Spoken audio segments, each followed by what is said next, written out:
Car tester Matas Kurat explains that the Volvo V60 plug-in hybrid has a range of 50 kilometers, so the driver should recharge the battery at every opportunity. Fortunately, it has the necessary cable in the trunk.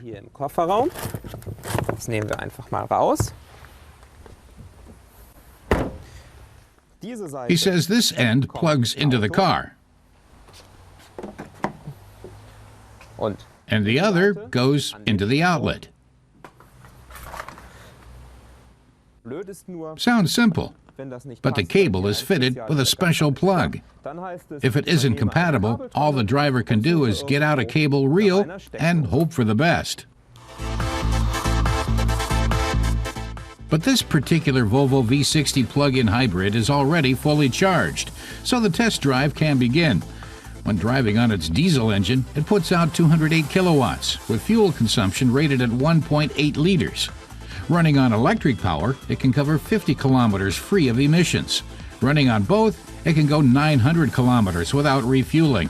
It accelerates from 0 to 100 kilometers per hour in 6.1 seconds. Just sitting in it, Matas can hardly tell any difference between the plug-in hybrid and a standard V60, except that the combination instrument cluster includes a battery level indicator alongside the fuel gauge and an indicator for whether the car is running on electricity or diesel. And down on the console are 3 buttons for pure, hybrid, and power drive modes. The power mode, as the name implies, relies more on the diesel engine, giving the car more power.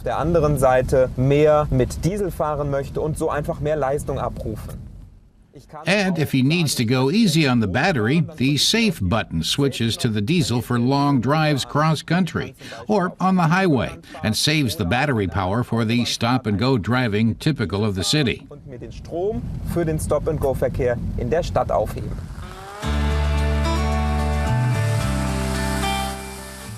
It's hard to tell any difference between the plug-in hybrid and a standard V60 from the outside as well.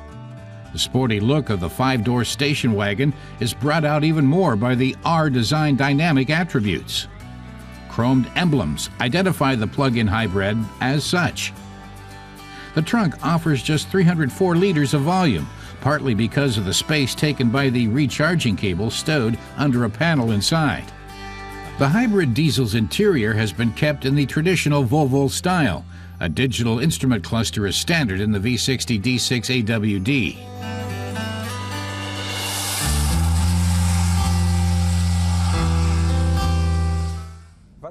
Matas had to get used to the power steering. Since the diesel engine doesn't run continuously, the steering isn't hydraulic powered assisted, as in the standard V60.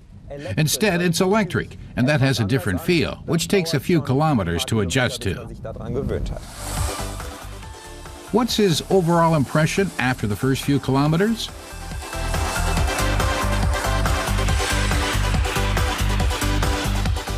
Matas says, unfortunately, the Volvo V60 plug-in hybrid isn't as fuel efficient as the 1.8 liters per 100 kilometers the carmaker claims for it.